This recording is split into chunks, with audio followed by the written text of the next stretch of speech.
Well, I keep wondering if this means the end of snow days. Now that we know we can do remote and that's been an option, I mean, can a district in good faith ever give a snow day again when they know students can just get online?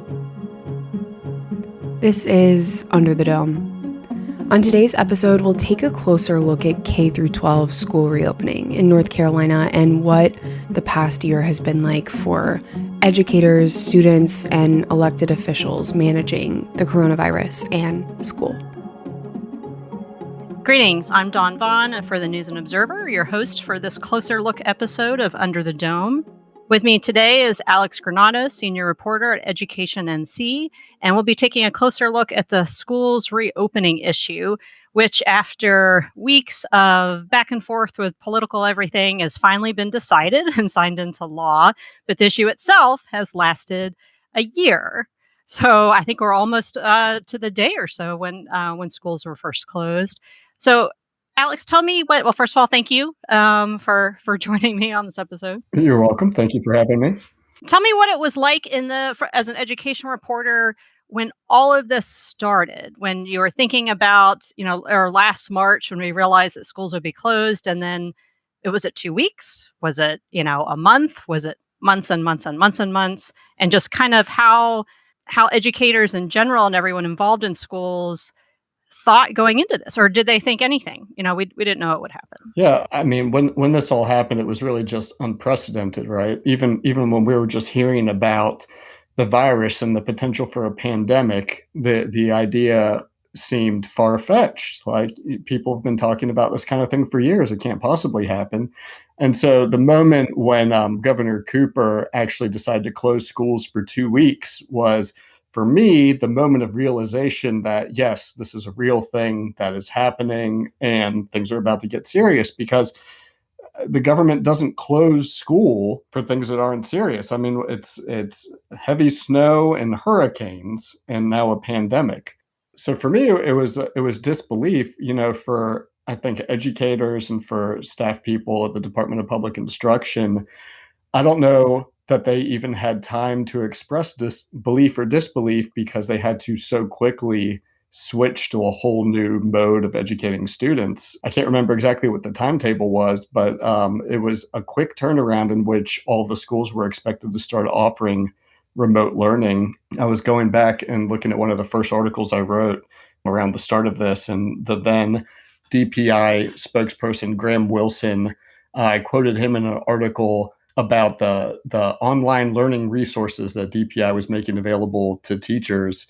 And it's hard to, even think about it now, because remote learning has become such a, everyday topic of conversation. But back then it was like, how do we do this? And he was like, well, DPI has resources that you can access and we'll help you get started. And it's just been such a road that we've traveled since then.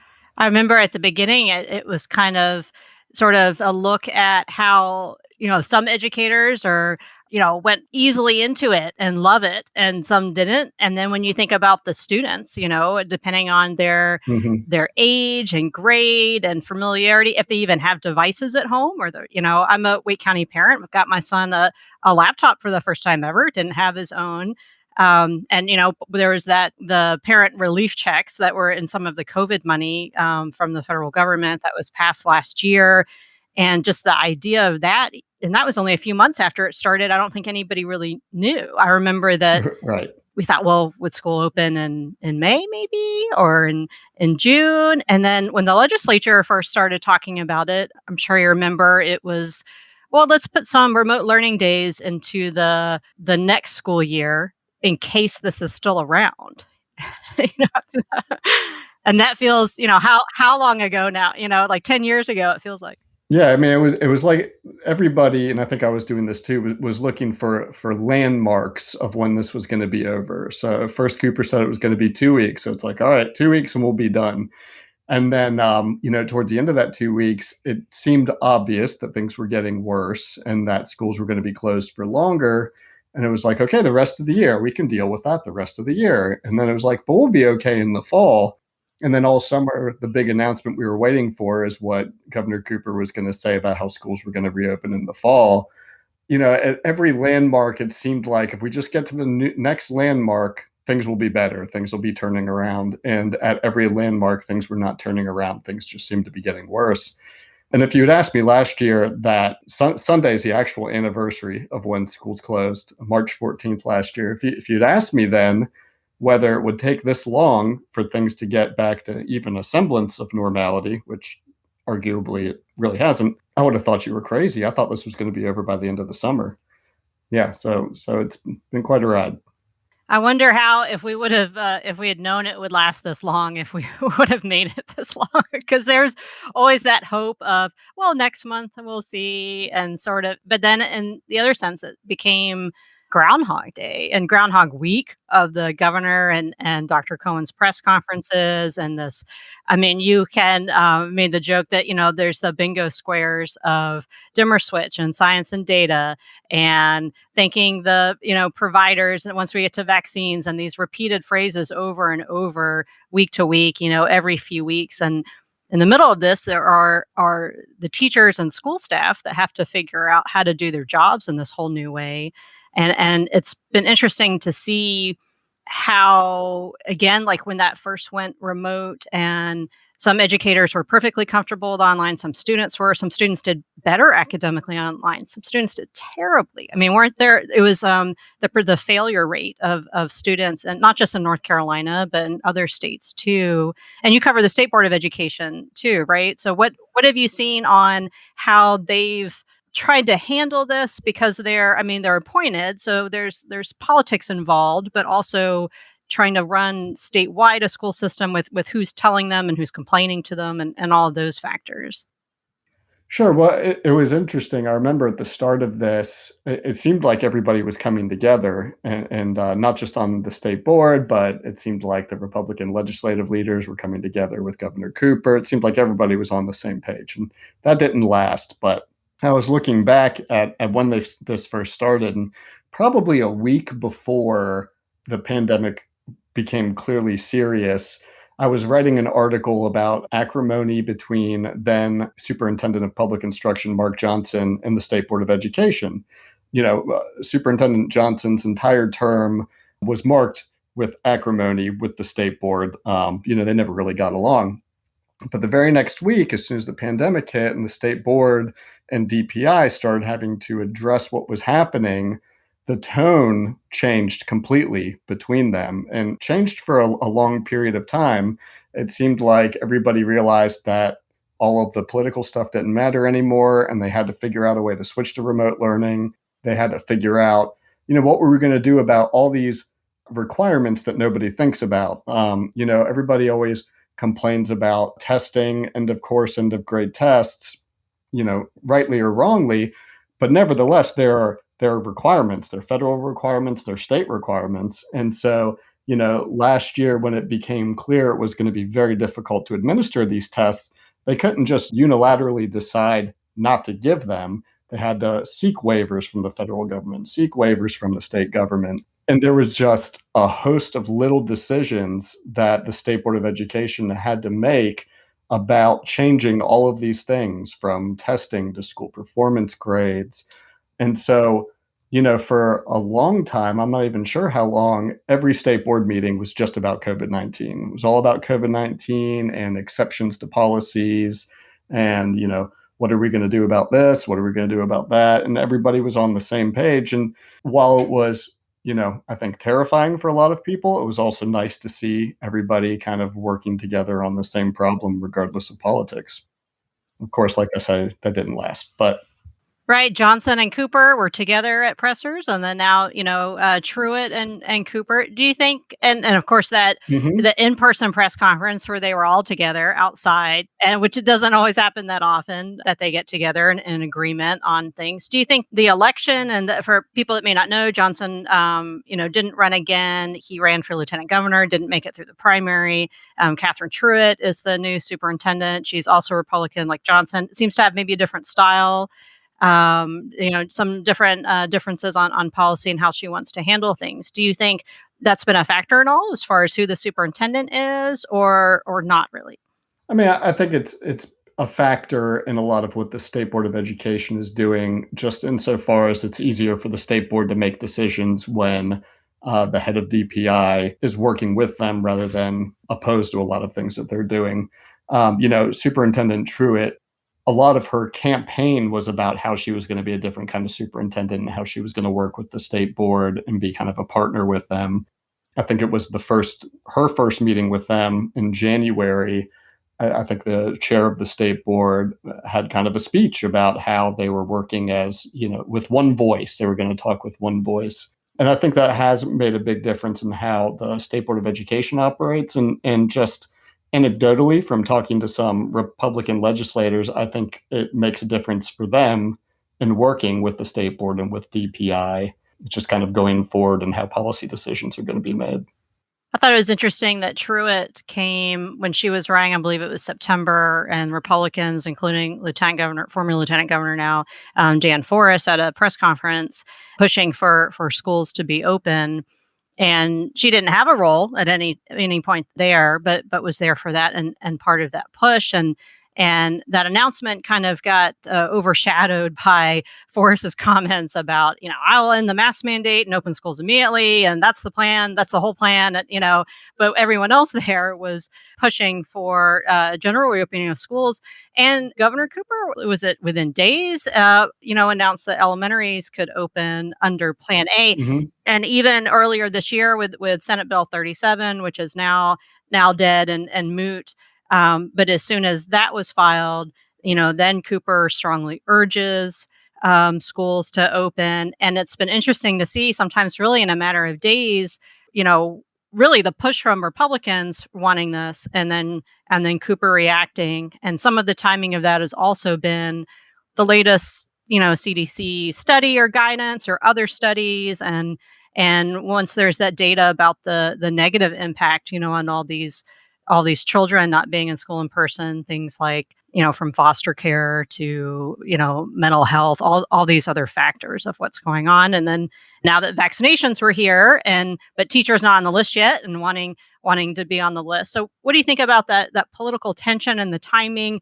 And I feel like everybody wanted to take credit for it. And in the end, they both got it because they, got together with their announcement. But what do you think about just how that's played out over the past, months, really, with how they've interacted?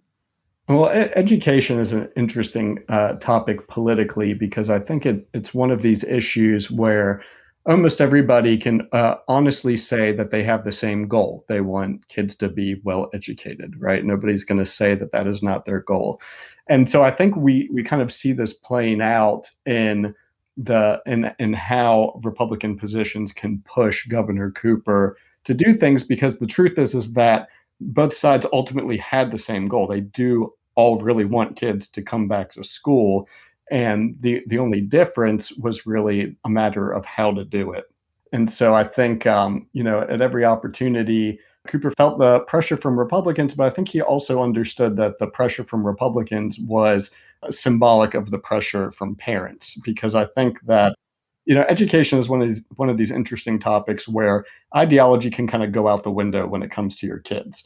Like, you can be the most liberal or conservative person on education in the abstract, but then when you have a kid and you have to decide what's best for your kid, you might become very pragmatic and not worry so much about your political ideology, right? And I think that, for Cooper, seeing parents out there and knowing that the decisions he makes about getting their kids back in school is going to have a big influence on how they feel about him or about the Democratic Party, made it a lot easier to push him on this topic rather than on some other topics where the Republicans and he have been at kind of loggerheads.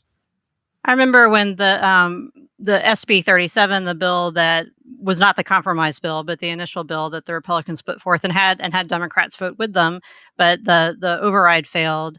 A lot of them were saying they had to work out some of the language over a weekend, and they were saying, we're hearing from superintendents, and they're asking, well, you need to know this and you need to know that. And you've talked to some superintendents, so if you can share what that's been like on the ground for them, because they might get a heads up, or they're watching these announcements live and thinking, okay, what am I going to do with all these schools, and how am I going to handle this if they're not already doing what the government is in line with? So what has that been like on the ground in different parts of the state and their different needs? Yeah, I mean, the interesting thing about North Carolina is we're so geographically diverse, and the school districts, really, depending on where you are, can be so completely different from one another that one of the arguments you've heard a lot throughout this whole thing is that a one size fits all approach doesn't work. So, having one standard of what in person options can be available for the entire state might not work for some superintendents, whereas it does work for others. And I talked to one superintendent who was actually able to do Plan B, which is supposed to be hybrid of in-person and remote learning. She was able to do Plan B, but have all the kids back in school full time in person. And the reason she could do this is because the reason Plan B has to be hybrid is because it requires 6 feet of social distancing. But because of the size of her district, the size of her schools, kind of the space they had available, and by putting students in different places. So, like maybe the middle school kids are in the high school and the elementary kids are in the middle school. They just kind of switch them all around. But by doing all that, she was essentially able to do Plan A under Plan B, right? Because she can meet the requirements. And then there's other districts where it's just impossible. It's almost impossible even to do Plan B given the size that they're in. And when Cooper, you were mentioning how he made the announcement around the time that the Republicans launched their bill to reopen schools. He made the announcement urging schools to bring their students back, right? And I remember I talked to one superintendent at the time who was just gung ho to go to Plan A. They had very low COVID transmission rates in his district. They had thought that Cooper was about to make an announcement that they could go to Plan A, so they had already been actively planning to move from Plan B to Plan A. And so the superintendent was very disappointed when he found out that wasn't going to be the case, and also confused because he wasn't sure exactly what it was that Cooper's urging was doing. He wasn't sure if that was actually just urging or if there was going to be some sort of change in the guidelines that just wasn't announced. So that was kind of confusing for this particular superintendent. But I mean, the fact remains that the needs of different districts just vary dramatically. So each decision along the way has had ripple effects that are good in some places and maybe not so good in others. I thought that was interesting. I mean, and a point that I always made, I'm sure you did too, and our coverage of this is that most schools have offered, in person in some form. So when we talk about reopening schools, most of them are, but like Mhm. some aren't at all. And, and we're looking at a year of kids never being in classroom. And the whole background of all of this is nobody's being forced to go to school. It was virtual under Cooper's plan. It was virtual even under the failed, Republican bill and the compromise. You can still do virtual. So people that have those personal safety concerns, those are validated, and they don't have to worry about that. So it'll be interesting to see how the rest of the school year pans out with how, if they want to change with these. I know at Wake, their current Plan B is like a 3-week cohort rotation, and maybe they'll switch to 2 weeks. And when I heard that some schools could be full-time Plan B, I was thinking, well, where are these giant Right. schools? Because not in Wake County. If you've ever been inside a classroom and see how that goes. But that's the thing about North Carolina is where, and one of the reasons I love this state is how mountains to see and all that, and just a variety of what we have. So, any last thoughts on what really this has exposed in the state as far as education and things that North Carolina, either legislatively or otherwise, needs to look at going forward, that now that we know, because we've gone through this, that could become better? What do you think about that? Well, I keep wondering if this means the end of snow days. Now that we know we can do remote and that's been an option, I mean, can a district in good faith ever give a snow day again when they know students can just get online? I'm kind of joking, but I am interested to see how that goes. But I do think, the shift to remote learning does represent some sort of sea change for education in North Carolina, which isn't to say that I think it's going to go online, but I think the fact that it's now been demonstrated that learning online can happen in some capacity is going to make the ability of districts to weather certain emergency situations better. I think when when this all started, there was an understanding that remote learning may not be the best option, but given the emergency, it was a good option. And then the problem was that the emergency just never ended. And so people were like, well, this wasn't meant to be permanent. But there are plenty of emergencies that happen in North Carolina that are short term, that happen and last a period of weeks or months, where I think remote learning could be helpful. And I think that we've seen that that can happen and that districts can move to that relatively quickly. So I'm interested to see kind of how that plays out once the pandemic is gone and once we actually get back to some kind of normal education life. And that's probably a topic for another closer look episodes about broadband and how that changes, across the state and access to everybody. All right. Well, Alex, thanks for joining me. Absolutely. And everyone else, thanks for listening. I'm Dawn Vaughan for the News and Observer. See you next time. For more from our politics team, subscribe to the News and Observer at newsobserver.com/subscribe. Follow us on Twitter at Under the Dome and NC Insider, and sign up for our weekly political newsletter, also called Under the Dome, at newsobserver.com/newsletters. Thanks for listening.